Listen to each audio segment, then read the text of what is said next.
नमस्कार विद्यार्थियों, मैं हूं डॉक्टर नरेश मनारिया। स्वागत है आप सभी का। आज की इस वीडियो में हम डिस्कस करेंगे कि आरपीएससी ने सेकंड ग्रेड मैथमेटिक्स के सिलेबस में क्या क्या चेंज किया है। विद्यार्थियों, मैं आपको बता दूं कि काफी लंबे समय बाद सिलेबस को चेंज किया है। तो आरपीएससी द्वारा 2022 में जो सिलेबस सेकंड ग्रेड के लिए मैथमेटिक्स का जारी किया गया है वो कुछ इस प्रकार आपके सामने लिखा हुआ है और हम इस पे ही डिस्कस करने वाले हैं। हम ये भी देखेंगे कि सिलेबस में क्या जोड़ा गया है, क्या हटाया गया है और आपको स्ट्रेटेजी क्या बनानी है, किस तरीके से आपको किस प्रकार की किताबों का अध्ययन करना है ताकि आप सेलेक्ट हो जाएं।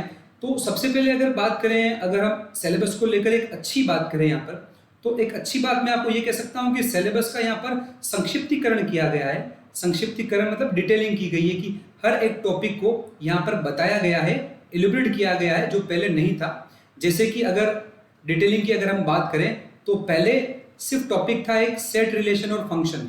अभी उसको पूरी तरह डिफाइन किया गया है, आपको कितना पढ़ना है, कहां तक जाना है, सिलेबस को बांधा गया है। पहले यहाँ पर अपर लिमिट नहीं थी, अभी इस लिमिट को फिक्स किया गया।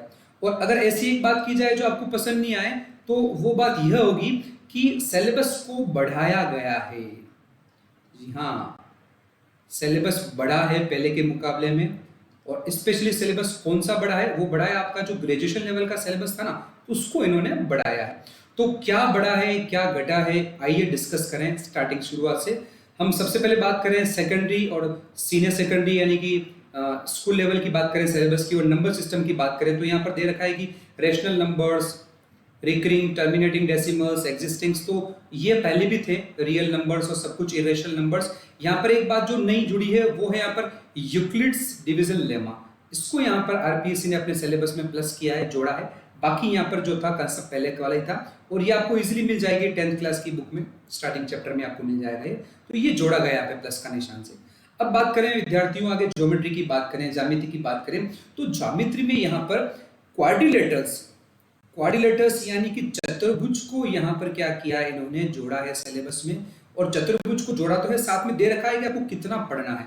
जैसे कि यहाँ पे दे रखा है पैरेललोग्राम, समांतर चतुर्भुज, आयत, समचतुर्भुज, इस प्रकार से ट्रेपेजियम, स्क्वायर, वर्ग, इनके बारे में जोड़ा गया है और डिटेलिंग की गई है आपको कितना कितना पढ़ना है यहाँ पर।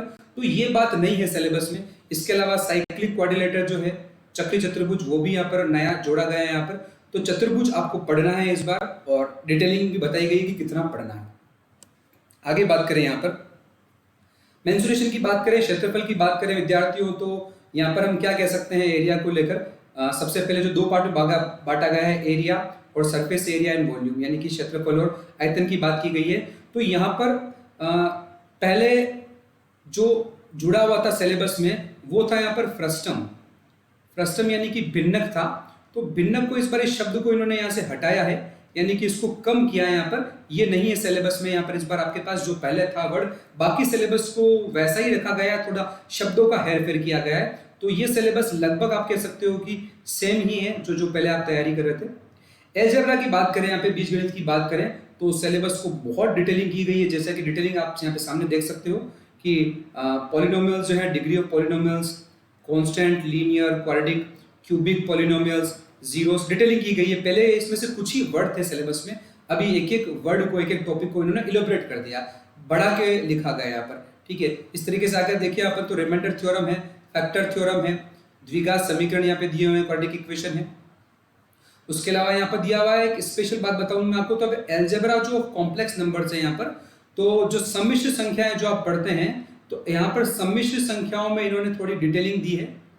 वो डिटेलिंग क्या दी है मैं आपको बता दूं। यहाँ पर सम्मिश्र संख्याओं की बात करें तो यहाँ पर एक नया जो शब्द जोड़ा गया है वो जोड़ा गया है यहाँ पर क्यूब रूट्स ऑफ यूनिटी। ये यहाँ पर जोड़ा गया है सिलेबस के अंदर, जिसको हम पढ़ते हैं इकाई के घनमूल, इकाई के घनमूल। तो ये यहाँ पर जोड़ा गया, अगर आपको याद हो तो 1 ओमेगा और ओमेगा स्क्वायर होते हैं, इकाई के गुण में उसको जोड़ा गया है। और एक बात जो यहाँ से हटाई गई है वो हटाई गई है square root of complex number, यानी कि सम्मिश्र संख्याओं के घनमूल का जो टॉपिक पहले यहाँ पे था, सम्मिश्र संख्याओं का वर्गमूल, स्क्वायर रूट जो है, उसको यहाँ से इन्होंने क्या गया, यहाँ से सिलेबस में से हटाया है, काटा गया है इसको, सम्मिश्र संख्याओं को, और ये यहाँ पर प्लस किया गया है, जोड़ा गया है।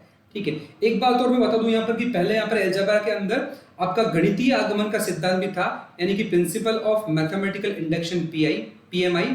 ये यहाँ से हटाया गया सिलेबस में, अब कहीं नजर नहीं आ रहा है। गणितीय आगमन का सिद्धांत, इसको हटाया गया है। तो बेसिकली अगर अलजेब्रा की बात करें तो यहाँ पर दो टॉपिक जो हैं वो हटाए गए हैं, एक तो सम्मिश्र संख्याओं का वर्गमूल और एक गणितीय आगमन का सिद्धांत। तो कुल मिलाकर हटाई गई जो कंसेप्ट है वो कम है और जो इन्होंने जोड़ा है वो कंसेप्ट थोड़ा ज्यादा है। आगे बात करें यहाँ पर इसमें, तो यहाँ पे हम ये एक और देखेंगे कि एपीजीपी की बात करें विद्यार्थियों, तो एपीजीपीएचपी पहले जो आपने देखी थी, तो वहां पर आपको यहाँ पर अरिथमेटिक प्रोग्रेशन जो है वो मिलेगा एपी, यहाँ पे आपको जीपी मिलेगा, यानी कि गुणोत्तर श्रेणी और समांतर श्रेणी आपको मिलेगी। यहाँ पर एक पहले जो वर्ड था इस जगह पे फाइनाइट सीक्वेंस करके, सीक्वेंस जो था फाइनाइट सीक्वेंस, उसको हटा दिया गया है। यहाँ पर अनुक्रम को यहाँ से क्या किया गया, हटाया गया है। और एक और टर्म जो हटाई है वो उन्होंने हटाई है हार्मोनिक प्रोग्रेशन, यानी कि एचपी को भी इन्होंने हटाया, यहाँ पर हार्मोनिक प्रोग्रेशन को इन्होंने हटाया है। और साथ ही जो जोड़ा गया वर्ड है मैं आपको बताता हूँ सिलेबस में, अरिथमेटिको ज्योमेट्रिक प्रोग्रेशन, यानी कि एपी और जेपी का जो मिक्सचर जो है वो यहाँ पर जो है, ये टॉपिक जो आपके सामने है इसको यहाँ पर प्लस किया गया है, यानी कि जोड़ा गया है। ठीक है। और पहले अगर बाइनोमियल थ्योरम की बात करें, यहाँ पर जो दे रखी है बाइनोमियल थ्योरम, तो पहले सिर्फ बाइनोमियल थ्योरम द्विपद प्रमेय ही लिखा हुआ था बाइनोमियल थ्योरम। अभी क्या किया गया है, इन्होंने द्विपद प्रमेय को थोड़ा विस्तार से लिखा है, जैसे कि for a positive integral index, general term, middle term, properties of binomial coefficient, elaborate किया गया है बाइनोमियल थ्योरम को, द्विपद प्रमेय को। तो ये तो कुछ चेंजेस अलजेब्रा के अंदर थे। आगे बात करें, आगे बढ़े, मैट्रिक्स टू डिटरमिनेंट्स की आप बात करें तो ये मैट्रिक्स टू डिटरमिनेंट आप कह सकते हो कि ये लगभग वही है जो पहले था, लगभग सेम है। डिटेलिंग इसमें भी की गई है, बिल्कुल की गई है, शब्दों को थोड़ा जोड़ा गया है, हटाया गया है, मतलब डिटेल में विस्तार से किया गया है। लगभग बाकी सब बातें यहाँ पर मैट्रिक्स को लेकर हम कह सकते हैं कि वही है। सेट रिलेशन फंक्शन की हम बात करें यहाँ पे, समुच्चय सिद्धांत, संबंध और फलनों की, तो यहाँ पर पहले सिर्फ यही था, पहले सिर्फ ये तीनों शब्द ही थे हमारे पास, सेट, रिलेशन और फंक्शन। अभी ये जो कंप्लीट पूरा डिटेलिंग की गई है, set and their representation, different kinds of sets, Venn diagram, operation, ये कंप्लीट जो पूरा का पूरा डिटेलिंग है ये यहाँ पर किया गया है। यानी कि आप कह सकते हैं कि पहले हमारे पास सिलेबस जो था सेट, रिलेशन, फंक्शन का बंधा हुआ नहीं था, अभी क्या किया इन्होंने, सिलेबस को बांध दिया गया है, बांध दिया है। तो आपको यहाँ पर ये आइडिया लग गया कि आपको कितना पढ़ना है, कितना पढ़ना है, यहाँ पर आपको समझ में आ जाएगा किस हद तक जाना है। पहले लिमिट फिक्स नहीं थी, पर डिटेलिंग करने से हम ये पता चल जाएगा कि हम कितनी तैयारी यहाँ पर कर सकते हैं। और आगे बढ़े यहाँ पर ट्रिग्नोमेट्री के अंदर, तो ट्रिग्नोमेट्री के अंदर भी लगभग सेम वही है, लगभग इसको कह सकते हैं, शब्दों को हेर पर नहीं जाए, उसके ऊपर डिटेलिंग में नहीं जाए, तो लगभग सिलेबस वही किया गया है यहाँ पर। और कुछ जो टर्म्स हैं जो जोड़े गए हैं, अगर उनकी अपन बात करें यहाँ पर ट्रिग्नोमेट्री के अंदर, तो आप देखेंगे यहाँ पर कि प्रॉब्लम्स ऑन हाइट्स है, यहाँ पर जो लिखा हुआ प्रॉब्लम्स ऑन हाइट्स, ऊंचाई से संबंधित जो समस्या हैं वो यहाँ पर जो वो उसको जोड़ा गया है यहाँ पर इस शब्द को इसके अंदर। बाकी ट्रिग्नोमेट्री वही की वही है। आगे बात करें हम एनालिटिक ज्योमेट्री की बात करें, तो सबसे पहले एनालिटिक ज्योमेट्री को देखिए दो भागों में बांटा गया है, 2D और 3D के अंदर। विस्तार पूर्वक दिया है सिलेबस, इतना विस्तार से पहले नहीं था सिलेबस, विस्तार किया गया है, विस्तार किया गया है। बहुत सारे टर्म्स को इसके अंदर जोड़े हैं, जैसे कि पहले जो शब्द नहीं थे उसमें शिफ्ट ऑफ ओरिजिन की अगर बात करें अपन, ठीक है, यहाँ पर तो ये नया यहाँ पर शब्द जोड़ा है। उसके अलावा डिटेलिंग बहुत की गई है यहाँ पर, और जो जोड़े गए हैं वो है सेंट्रोइड, केंद्रक, ऑर्थोसेंटर, इनसेंटर, सरकम सेंटर, ये जो काफी कुछ जोड़ा गया है इसके अंदर, ठीक है, कॉन्करेंसी ऑफ लाइंस, तो डिटेलिंग की गई है। बाकी 2D के अंदर वो टॉपिक आप पहले भी पढ़ते थे जो अभी पढ़ने हैं, जैसे आपको पैराबोला पढ़ना है, एलिप्स पढ़ना है, हाइपरबोला पढ़ना है, ये सारे आपको पढ़ने हैं। इनकी डिटेलिंग जोड़ दी गई है कि पैरामेट्रिक इक्वेशन आ गई है, इनके टेंजेंट, नॉर्मल, ये आ गए हैं इसके अंदर। और अब आगे बात करें हम, तो जो नया जोड़ा गया है पूरी तरीके से, कंप्लीटली नया, वो सेक्शन यहाँ से शुरू होता है, वो है पोलर इक्वेशन ऑफ कोनिक, यानी कि शांकव का ध्रुवीय समीकरण, शांकव का ध्रुवीय समीकरण या ध्रुवीय रूप कह सकते हो आपको, ध्रुवीय समीकरण को। ये पूरा कंप्लीटली जो है तो पूरा नया जोड़ा गया, प्लस कह सकते हैं इसको आप, जिसके अंदर पोलर इक्वेशन है, टेंजेंट है, ये एक नया चैप्टर है, आप कह सकते हो एक नया न्यू चैप्टर जोड़ा गया है सिलेबस के अंदर, जो आपको नया पढ़ना है पूरा का पूरा, जिसके अंदर आएगा आपके पास कोड of contact, auxiliary circle, director circle, conic, ये पूरा जो है यहाँ तक प्रॉब्लम्स तक, ये यहाँ से लेकर पोलर इक्वेशन से लेकर यहाँ तक जो है ये कंप्लीट जो है शंकु का ध्रुवीय समीकरण आपको नया पढ़ना पड़ेगा। जैसे कि आपने अगर आपने पढ़ा हो इसको तो L/R is equal to 1 plus e cos theta होता है यहाँ पर शंकु का ध्रुवीय समीकरण, पोलर इक्वेशन ऑफ कॉनिक। तो ये आपको कंप्लीट पूरा चैप्टर नया पढ़ना पड़ेगा। 3D की अगर बात करें तो 3D में लगभग वही है, सेम कह सकते हो आप। 3D का सिलेबस एलिब्रेट करने के अलावा कुछ नया काम यहाँ पे नहीं किया गया है 3D के सिलेबस के अंदर, ठीक है। तो जैसे कि कुछ नए शब्द जो जुड़े हैं वो कोप्लेनर लाइंस है, ये आपका नया जुड़ा है। बाकी एंगल्स जो थे, 2 lines, 2 planes, line in a plane, ये सेम है, वो गए वही है जो पहले थे, ज़्यादा परिवर्तन इसमें नहीं किया गया है। आगे बात करें हम यहाँ पर कैलकुलस की, कलन की बात करें तो कलन का सिलेबस विस्तृत किया गया है यहाँ पर, और इसमें काफ़ी कुछ जोड़ा गया है। लिमिट, कंटिन्यूटी, डिफरेंशियबिलिटी, ये पहले भी थे सिलेबस के अंदर। जो चीज़ नई जोड़ी गई है वो मैं आपको यहाँ बता दूं कि यहाँ पर नया जोड़ा गया है वो है डिफरेंशियल इक्वेशन की बात करें तो सेकंड ऑर्डर का तो पहले भी था, थर्ड ऑर्डर की डिफरेंशियल इक्वेशन जो पहले थर्ड ऑर्डर के जो डेरिवेटिव्स नहीं थे उनको यहाँ पर जोड़ा गया है। इसके अलावा रोज थ्योरम, लैग्रांजे थ्योरम जो पहले भी थी, और एप्लीकेशंस जो थी डेरिवेटिव की, अवकलज के अनुप्रयोग, maxima minima, increasing decreasing tangent पहले भी थे। यहाँ पर जो नया जोड़ा गया है वो rate of change of quantities है, यानी कि राशियों में परिवर्तन की दर। ये अवकलज के अनुप्रयोग का नया टॉपिक है, जो आप इसको जैसे आप इसको करते थे dx/dt या dy/dt, समय के सापेक्ष परिवर्तन, तो इस प्रकार के क्वेश्चन इसके अंदर हैं जो नया जोड़ा गया है। और यहाँ पर बाकी लगभग इसको सेम रखा गया है और नया कुछ नहीं किया गया है। परिवर्तन इंटीग्रेशन में किया गया है, यहाँ पर इंटीग्रल में क्या क्या परिवर्तन किया गया देखिए यहाँ पर। पहले यहाँ पर इंटीग्रेशन के अंदर जो अभी तो है integration of variety of function by substitution, partial fraction पहले भी था, integration by using trigonometric identities पहले भी था, निश्चित समाकलन डेफिनेट इंटीग्रल पहले भी था। यहाँ पे जो हटाया गया है टॉपिक है, स्पेशली वो बता दूं मैं आपको, समाकलन के अंदर जो हटाया गया है वो था लिमिट ऑफ सम। जो टॉपिक था डेफिनेट इंटीग्रल के अंदर, निश्चित समाकलन के अंदर जो टॉपिक था लिमिट ऑफ सम, इसको यहां से क्या किया, इस बार सिलेबस से हटाया गया है। बाकी कुछ परिवर्तन नहीं किया गया है और ये वैसा वैसा रखा गया है यहाँ पर, ठीक है। अंत में यहाँ पर दे रखा है आपके जो एप्लीकेशन से समाकलन के, यानी कि एरिया ज्ञात करने के लिए जो है वो सब यहाँ पर है, पहले भी था यहाँ पर। विद्यार्थियों आगे वेक्टर अलजेब्रा की बात करें, यहाँ पर सदिश बीजगणित की बात करें तो पहले सिर्फ यहाँ पर अभी जो इतनी डिटेलिंग यहाँ पर की गई है वेक्टर्स को लेकर, इतनी डिटेलिंग की गई है यहाँ पे। पहले सिर्फ एक लाइन थी कि डॉट क्रॉस प्रोडक्ट था, यहाँ पर पहले प्रॉपर्टीज थी और ट्रिपल प्रोडक्ट था। अब देखिए इतनी डिटेलिंग यहाँ पर उसकी कर दी गई है, dot product, cross products, properties की, और सिलेबस को डिटेल में जो कई पॉइंट छूट गए थे वो भी इसके अंदर डाल दिए गए हैं, और ये बता दिया गया है कि आपको कितना सिलेबस को कवर करना है और कहाँ तक पढ़ना है। जैसे कि कुछ नई बातें इसके अंदर अगर अपन बाले तो projection of A vector on A line, ये जो है यहाँ पर जोड़ा गया है, डिटेलिंग तो की गई है यहाँ पर, ठीक है। आगे देखिए यहाँ पर हम स्टैटिस्टिक्स और प्रोबेबिलिटी की बात करें विद्यार्थियों तो मीन, मीडियन, मोड ये तो पहले भी था, ठीक है। पर एक चीज जो है से हटा दी गई है, वो मीडियन के अंदर जो टॉपिक थे पहले, क्वार्टाइल जो थे, क्वार्टाइल या डेसाइल और परसेंटाइल, ये टॉपिक पहले थे यहाँ पर जो हटा दिए गए हैं, ठीक है। यानी कि चतुर्थक, दशमक और शतमक मीडियन के अंदर जो टॉपिक आप पढ़ते थे वो अब क्या किया गया, यहाँ से हटा दिए गए हैं, अब सिलेबस में यहाँ पर नहीं लिखा गया है। और जो बात नई जोड़ी गई है वो प्रोबेबिलिटी के अंदर जोड़ी गई है। जैसे प्रोबेबिलिटी पहले भी थी, probability of an event, addition and multiplication, योग और गुणन का नियम था पहले भी, कंडीशनल प्रोबेबिलिटी पहले भी थी। यहाँ पर जो नया जोड़ा गया है वो जोड़ा गया है बेस थ्योरम, बेस प्रमेय जो थी वो जोड़ी गई है। आपने स्कूल में पढ़ी होगी तो इस बार आपको तैयारी इसकी कर लीजिए, इस पे भी क्वेश्चन आपके बन सकते हैं। बेस थ्योरम क्योंकि जोड़ी है तो जोड़ी है तो यहाँ पर ये क्वेश्चंस इसका बनेगा और क्वेश्चंस देंगे, तो आप प्रोबेबिलिटी के अंदर इस बेस थ्योरम को आप प्रिपेयर कर लीजिए।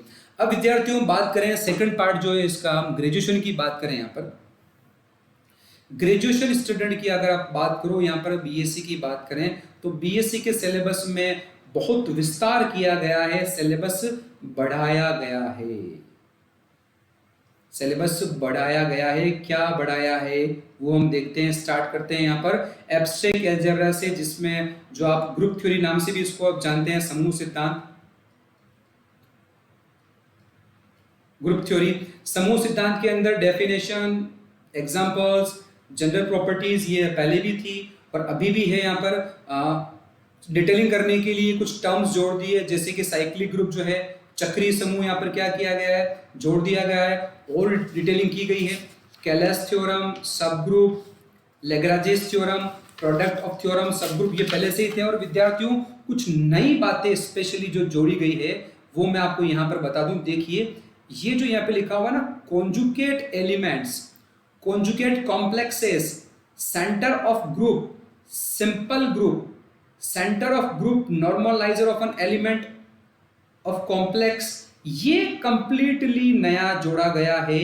ये जनरली जो टॉपिक है ये वाला प्लस किया गया है, इसको यहाँ पर प्लस कर रहा हूं विद्यार्थियों। ये टॉपिक जनरली हम इसको एमएससी मैथमेटिक्स में स्टडी करते हैं, इनको यहीं से शुरुआत करते हैं इनको। तो ये टॉपिक यहाँ पर बीएससी में इस बार जोड़ दिए गए हैं, तो इनको भी आपको इस बार डिटेल में स्टडी करने हैं। अगर आप इनको छोड़ चुके हैं तो छोड़िएगा नहीं, इसमें से भी क्वेश्चन बनेंगे क्योंकि सिलेबस में यहाँ पर दिया गया है। एक बात मैं यहाँ पे वो बताना चाहता हूँ कि यहाँ पर आइसोमॉर्फिज्म तो दे रखी है, यहाँ पर पहले ऑटोमॉर्फिज्म और था यहाँ पर, तो ऑटोमॉर्फिज्म को हटा दिया है इस बार।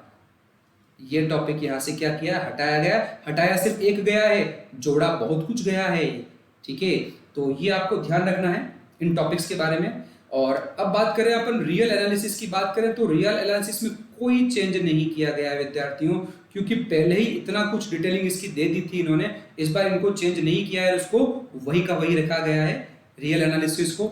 आगे बढ़े यहाँ पर कॉम्प्लेक्स एनालिसिस की विद्यार्थियों, ये आपके लिए पूरी तरह नया चैप्टर है, पूरी तरह नया भाग जोड़ा गया है। ये पहले सिर्फ स्कूल लेवल तक ही था, इस बार इन्होंने इसको ग्रेजुएशन लेवल में डाल दिया है और लगभग आप इसको पूरी एक बुक कह सकते हो, लगभग एक किताब जोड़ दी गई है। मैं आपको स्टार्टिंग में बोल रहा था ना कि बढ़ाया गया है, तो लगभग एक किताब, एक बुक यहाँ पे जोड़ दी गई है। जो एमएलएसयू में तो इस किताब को एमएससी में पढ़ाया जाता है, बाकी यूनिवर्सिटीज में या बीएससी में स्टूडेंट पढ़ते हैं।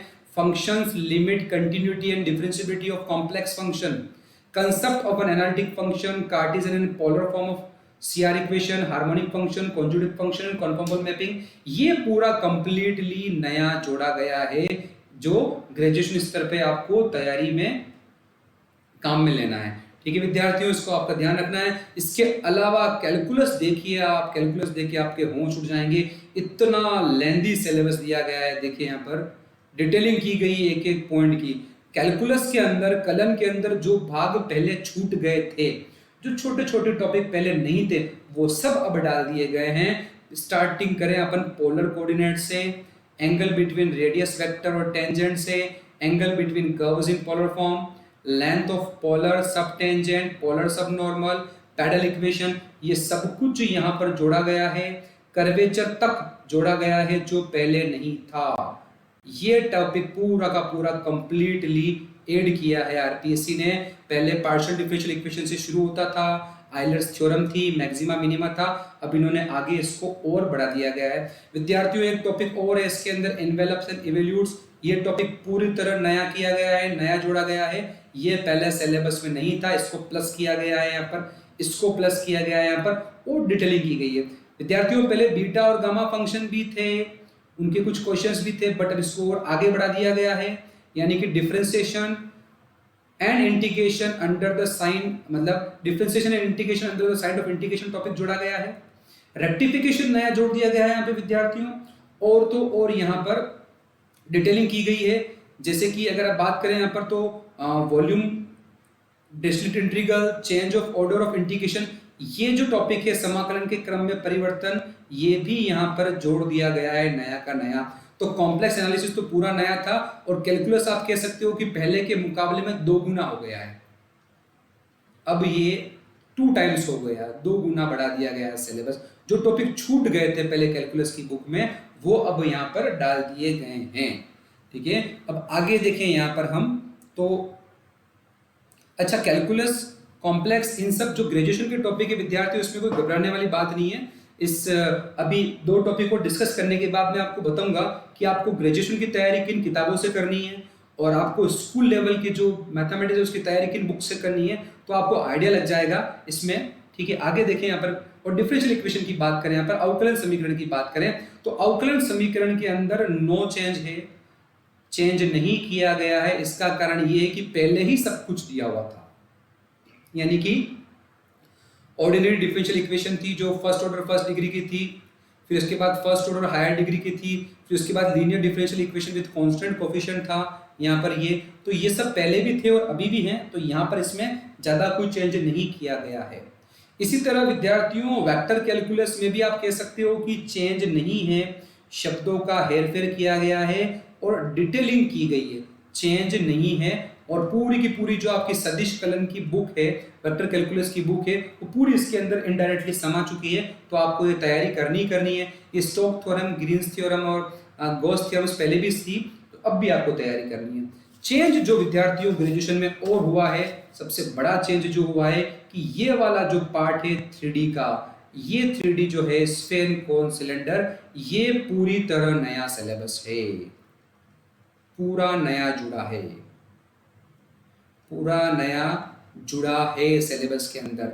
तो स्फीयर आपको सिर्फ स्फीयर नहीं, स्फीयर की पूरी डिटेलिंग पढ़नी है, इसकी जनरल इक्वेशन, टेंजेंट, पोलर और स्फीयर्स की polar and polar intersection of two curve, सब कुछ पढ़ना कुल मिलाकर।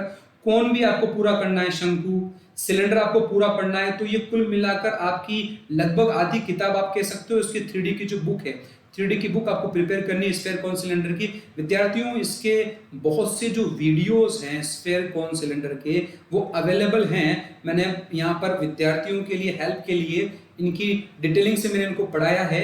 मैं इसके लिंक जो है वो डिस्क्रिप्शन में डाल दूंगा, मैक्सिमम वीडियोस के, जैसे स्फीयर कॉन सिलेंडर के सारे, तो आप वहां से पढ़कर इसकी बेसिक जानकारी ले सकते हैं सिलेबस में जो नया जुड़ा है। और आप इसको अच्छे से तैयार कीजिएगा क्योंकि क्वेश्चन तो आना फिक्स है ही है यहाँ पर। ठीक है, स्टैटिक्स और डायनामिक्स की बात करें विद्यार्थियों, तो इसके बारे में मैं आपको बता दूं कि इसमें भी लगभग कोई परिवर्तन नहीं किया गया है, यहाँ पर चेंज नहीं है। आपको जो बात ध्यान रखनी है वो बात ये है कि ये टॉपिक ग्रेजुएशन का जरूर है, पर ये टॉपिक आपको जो पहले आरबीएससी की किताबें चलती थी, तो ये आपको स्कूल की, ये टॉपिक आपको स्कूल की जो बुक्स है मैथमेटिक्स की स्कूल लेवल, उससे आपको मिल जाएगा। स्कूल लेवल से आपको तैयारी करनी, ये टॉपिक स्कूल लेवल पर आपको मिल जाएगा, वहां से आप इसकी प्रिपरेशन कीजिए, तैयारी कीजिए। ग्रेजुएशन में जरूर डाल रखा है इसको, पर आप तैयारी इसको स्कूल की जो पहले वाली बुक्स चलती थी उनसे कीजिएगा, उनसे ही क्वेश्चन इसके बनने के चांस है, ज्यादा परिवर्तन नहीं है। आगे देखें विद्यार्थियों, यहाँ पर हम तो एलपीपी की बात करें, लीनियर प्रोग्रामिंग प्रॉब्लम, जैसे कि बाकी सिलेबस की डिटेलिंग की गई है, इसकी भी डिटेलिंग की गई है और इसमें भी कुछ नई बातें जोड़ी गई है। एलपीपी की बात करें यहाँ पर, तो एक ड्युअलिटी का जो कंसेप्ट था, द्वैतता का, वो पहले सिलेबस में नहीं था। अब इन्होंने ड्युअलिटी का कंसेप्ट भी यहाँ पर ऐड किया है, हालांकि कुछ इन्होंने शब्द भी नए जोड़े हैं यहाँ पर। ठीक है, फ्रेमिंग ऑफ ड्यूअल प्रोग्रामिंग भी नया टॉपिक है जो नहीं जुड़ा है। तो एलपीपी के जो आप पहले सिर्फ ग्राफ थ्योरी देखते थे आप, मतलब ग्राफ थ्योरी से मतलब यहाँ पर इसका जो ग्राफिकल मेथड था उस पर आप ध्यान देते थे, उसके साथ साथ अब आपको सब पे ध्यान देना है, जैसे कि कॉन्वेक्स सेट्स और उनकी प्रॉपर्टीज है, सिंप्लेक्स मेथड है। बेसिकली क्या किया गया है इस सेकंड ग्रेड के सिलेबस में, वो बातें जोड़ दी गई है जो पहले सेकंड ग्रेड में नहीं थी और फर्स्ट ग्रेड में थी, फर्स्ट ग्रेड मैथमेटिक्स के सिलेबस में, वो बातें भी इसके अंदर जोड़ दी गई है, जैसे कि ये कॉन्वेक्स सेट और उसकी प्रॉपर्टीज है। ऐसे कुछ काफी टॉपिक डाले गए हैं। और आगे चले हम और न्यूमेरिकल एनालिसिस की बात करें, संख्यात्मक विश्लेषण की बात करें, तो डिटेलिंग बहुत की गई है, संक्षिप्तीकरण बहुत किया गया है, डिटेलिंग की गई है, हर एक टॉपिक को विस्तृत किया गया है। और हाँ, कुछ बातें बहुत नई जोड़ी गई है, जैसे आप अगर नेम वाइज देखें तो सेंट्रल डिफरेंस, जैसे गोस, स्ट्रिलिंग, बेसल, नाम जो है जैसे लैग्रांजेस है, नेम वाइज काफी यहाँ पर गोस है, डिवाइड किया गया है, नाम से दिया हुआ है। तो अच्छी बात यह है कि डिटेलिंग होने से हमें ये पता चल गया है कि हमें कहाँ तक पढ़ना है इसको और कितना हमें यहाँ पर पढ़ना है, ध्यान देना है। और नो डाउट एनए से भी आपको तैयारी करनी है। अब इस तैयारी को आप कैसे सही अंजाम तक पहुंचाए, तो उसके लिए मैं बुक्स की बात करूं यहाँ पे विद्यार्थियों। ठीक है, आप अब तक मेरे साथ बने रहे, इसके लिए धन्यवाद। पर बुक्स के बारे में जरूर जानकारी आप यहाँ पे देख लीजिए, आपको कैसी कैसी बुक्स कैसे कैसे पढ़नी है। अगर हम फर्स्ट बात करें यहाँ पे स्कूल लेवल के सिलेबस की बात करें, स्कूल लेवल के सिलेबस की बात करें तो मैं आपको बता दूं यहाँ पर कि स्कूल लेवल में आपको क्या करना है विद्यार्थियों। स्कूल लेवल में आपको जो बुक प्रेफरेंस पे देनी है वो, अगर आपके पास आर.डी. शर्मा है, अगर आपके पास बुक, तो आप जरूर पढ़िएगा इनसे स्कूल लेवल का सिलेबस, ठीक है। उसके अलावा आप आगे जाएं, हायर लेवल पे जाएं, अगर 11-12 की बात करें तो एक बहुत अच्छी बुक है जो है एस.आर. सैनी है, IIT JEE के लिए आती है, ये बुक्स आप जरूर देखिएगा। और यूनिवर्सल बुक डिपो की बुक आती है, ये भी आपको IIT JEE की प्रिपरेशन के लिए काम में ली जाती है, तो ये भी आप जरूर देखिएगा। यहाँ पर इसके अंदर आपको मैक्सिमम सिलेबस मिल जाएगा और क्वेश्चन के लेवल यहीं से आपको मिल जाएंगे। ये दोनों बुक्स आप देख सकते हैं यहाँ पर स्कूल लेवल पे। अगर आपके पास 9-10 इस लेवल पे अगर आप जाना चाहें, और अगर आपके पास कोई SSC और CGL की कोई बुक जिससे आप प्रिपरेशन कर रहे हैं पड़ी हुई है आपके पास, तो उनसे भी आप प्रिपरेशन कर सकते हैं। तो इन बेसिकली 3 बुक्स का आप सहारा ले सकते हैं। और आप अगर लेना चाहें तो आप NCERT का सहारा ले सकते हैं पढ़ने के लिए, NCERT की आप हेल्प ले सकते हैं। तो R.D. Sharma, SR. Saini, universal book depot, SSC CGL की कोई बुक और NCERT की बुक्स इनफ होगी स्कूल लेवल का सिलेबस तैयार करने के लिए। अब बात करें विद्यार्थियों ग्रेजुएशन की,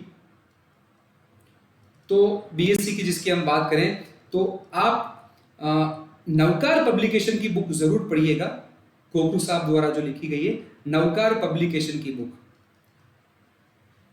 और फर्स्ट ये पढ़िएगा। इसके अलावा आप, अगर आपके पास, अब मैं यहाँ या लगा रहा हूं, अगर सब नहीं हो तो आप JPH पब्लिकेशन की बुक भी आप पढ़ सकते हैं BSc के लिए। और जो इनकी जो बुक्स हैं, अगर आप नए एडिशन ला पाए तो अच्छा है, क्योंकि खासकर नवकार पब्लिकेशन में बात करूं तो नए एडिशंस में MCQs दिए गए हैं, जो पुराने एग्जाम्स में क्वेश्चन आए हैं वो दिए गए हैं। तो इससे आपको आइडिया लगेगा कि कैसे क्वेश्चंस आपको प्रिपेयर करने हैं, कैसे क्वेश्चंस आ सकते हैं, और क्वेश्चंस का आपको एक बैंक तैयार हो जाएगा क्वेश्चन का। तो ग्रेजुएशन के लिए आप नवकार पब्लिकेशन JPH की बुक को आप प्रेफरेंस दे सकते हैं, और इसके अकॉर्डिंग आप इसकी तैयारी कीजिए। और सबसे पहले तो विद्यार्थियों मैं आपको एक बात बताऊंगा कि आप एक स्ट्रेटेजी तैयार कीजिए। आप एक स्ट्रेटेजी जिसके तहत आप प्रिपरेशन करोगे, जैसे कि आपको टाइम मैनेजमेंट लेके चलना है कि कहाँ पे कितना टाइम देना है, किस टॉपिक को कितना टाइम देना है, कैसे पढ़ना है, ठीक है। और आपको प्रैक्टिस करनी है, ठीक है। प्रैक्टिस मतलब आपको मैक्सिमम क्वेश्चन सॉल्व करने हैं। आप सिर्फ टॉपिक पढ़ लें ये इनफ नहीं है, जब तक आपने क्वेश्चंस प्रिपेयर नहीं किए। हर एक टॉपिक के लगभग 30 से 40 क्वेश्चंस MCQs आपको प्रिपेयर करने हैं अगर आपको सिलेक्शन चाहिए तो सिर्फ टॉपिक को, मैथमेटिक्स को पढ़ लेना ही काफी नहीं है। आपको अच्छी बुक से पढ़ना है, अच्छी प्रिपरेशन करनी है, टाइम मैनेजमेंट रख के चलना है, एग्जाम में भी टाइम मैनेजमेंट को बहुत ध्यान देना है, और प्रैक्टिस करनी है मैक्सिमम क्वेश्चंस की। आप और भी कोई आपके डाउट है प्रिपरेशन को लेकर, बुक्स को लेकर, तो आप प्लीज मुझसे कमेंट जरूर कीजिएगा, और डिस्क्रिप्शन में जरूर वीडियोस देख लीजिएगा, जहां पर मैंने बहुत सारे वीडियोस दे रखे हैं जो आपकी हेल्प करेंगे। और वीडियो देखने के लिए आपका बहुत बहुत धन्यवाद। थैंक यू दोस्तों।